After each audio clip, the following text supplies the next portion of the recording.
नमस्कार, मैं जावेद सिद्दीकी। देखो डेली में आप लोग का स्वागत है। दरभंगा राज्य बिहार प्रांत के मिथिला क्षेत्र में लगभग 83 से 80 किलोमीटर के दायरे में फैला हुआ था। इसका मुख्यालय दरभंगा शहर था। इस राज्य की स्थापना मैथिल ब्राह्मण जमींदारों ने 16वीं सदी की शुरुआत में की थी। ब्रिटिश राज के दौरान तत्कालीन बंगाल के 18 सर्किल के 4495 गाँव दरभंगा नरेश के शासन में थे। राज्य के शासन प्रशासन को देखने के लिए लगभग 7500 अधिकारी बहाल थे। भारत के रजवाड़ों में एवं प्राचीन संस्कृति को लेकर दरभंगा राज्य का अपना महत्वपूर्ण स्थान रहा है। दरभंगा महाराज खंडवाल कुल से थे, जिनका शासन संस्थापक श्री महेश ठाकुर थे। इनका गोत्र शांडिल्य था। इनकी अपनी विद्वता व उनके शिष्य रघुनंदन की विद्वता की चर्चा संपूर्ण भारत में उत्कृष्ट स्तर पर था। महाराजा मान सिंह के सहयोग से महाराजा अकबर द्वारा उन्हें राज्य की स्थापना के लिए अपेक्षित सहयोग व धन प्राप्त हुई थी।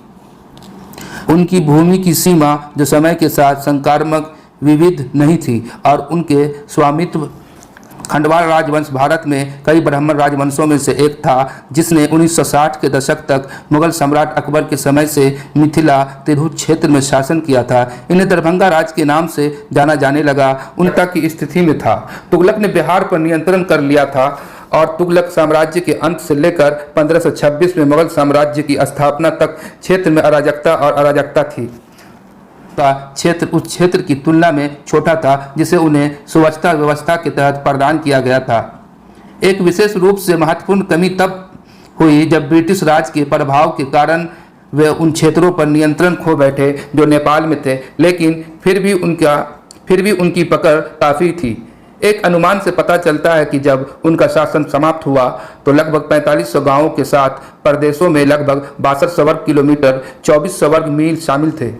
वह क्षेत्र जो अब भारत के बिहार राज्य के उत्तरी भाग में शामिल है। तुगलक वंश के साम्राज्य के अंत में अराजकता की स्थिति अकबर 1556 से 1605 में महसूस किया कि मिथिला के करों को केवल तभी एकत्र किया जा सकता है यदि कोई राजा हो जो वहां शांति सुनिश्चित कर सके। मिथिला क्षेत्र में ब्राह्मणों में विशेष रूप से संपन्नता थी और मिथिला में पहले ब्राह्मण राजा थे।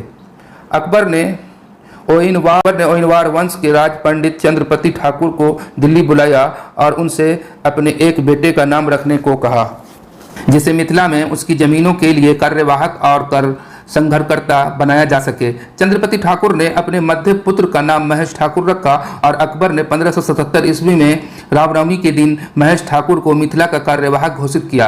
राज दरभंगा ने बेतिया, तराई और बंजारों के सरदारों से विद्रोह को दबाने में नवाबों की मदद के लिए अपनी सेना का इस्तेमाल किया।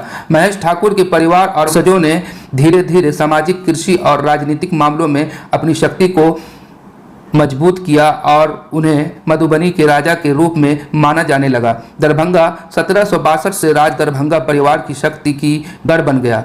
मधुबनी जिले में स्थित राजनगर बिहार में उनका एक महल भी था। उन्होंने स्थानीय लोगों से जमीन खरीदी। उन्हें एक खंडवाल परिवार सबसे अमीर जमींदार के रूप में जाना जाता है। उन्हें स्थानीय लोगों से जमीन खरीदी। इन्हें एक खंडवाल परिवार सबसे अमीर जमींदार के रूप में जाना जाता है। 1860 से 1880 की अवधि के लिए दरभंगा राज्य को ब्रिटिश राज द्वारा कोर्ट ऑफ वार्स के अधीन रखा गया था। इस अवधि के दौरान दरभंगा राज्य उत्तराधिकारी को लेकर मुकदमेबाजी में शामिल था। इस मुकदमेबाजी ने तय किया कि संपत्ति असंभव थी और उत्तराधिकारी को प्राइमोजेनरी द्वारा नियंत्रित किया जाना था। दरभंगा सहित क्षेत्र में जमींदारी वास्तव में समय समय पर वार्ड ऑफ कोर्ट के हस्तक्षेप की मांग करती है, क्योंकि ब्रिटिश अधिकारियों ने नेतृत्व जिन्होंने बुद्धिमानी से धन का निवेश किया था, उनकी आर्थिक स्थिति को बढ़ावा देने की प्रवृत्ति थी। संपत्ति इस समय से पहले किसी भी घटना में बुरी तरह से चल रही थी। दोनों भाई भतीजावाद और चाटुकारिता से प्रभावित एक जटिल प्रणाली ने परिवार की किराए की आय को नाटकीय रूप से प्रभावित किया था। न्यायालय द्वारा शुरू की गई नौकरशाही प्रणाली, जिसके नियुक्त अधिकारियों का क्षेत्र से कोई संबंध नहीं था, इस मुद्दे को सुलझाया। हालांकि मालिकों के लिए जो सबसे अच्छा था उस पर पूरी तरह से ध्यान केंद्रित किया जा रहा है, लेकिन किराएदारों के परिणामों पर विचार किए बिना ऐसा किया। 19वीं सदी के अंत में दरभंगा स्टेट के 47% फसली क्षेत्र का उपयोग चावल की खेती के लिए किया गया था। कुल खेती का 3% उस समय इंडिगोट को दिया गया था, जो रासायनिक रंगों की शुरुआत से पहले इस फसल के लिए क्षेत्र के सबसे महत्वपूर्ण केंद्रों में से एक था।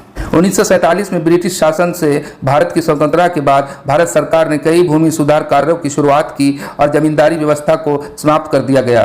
दरभंगा राज्य की शक्ति व अस्तित्व कम होती चली गई।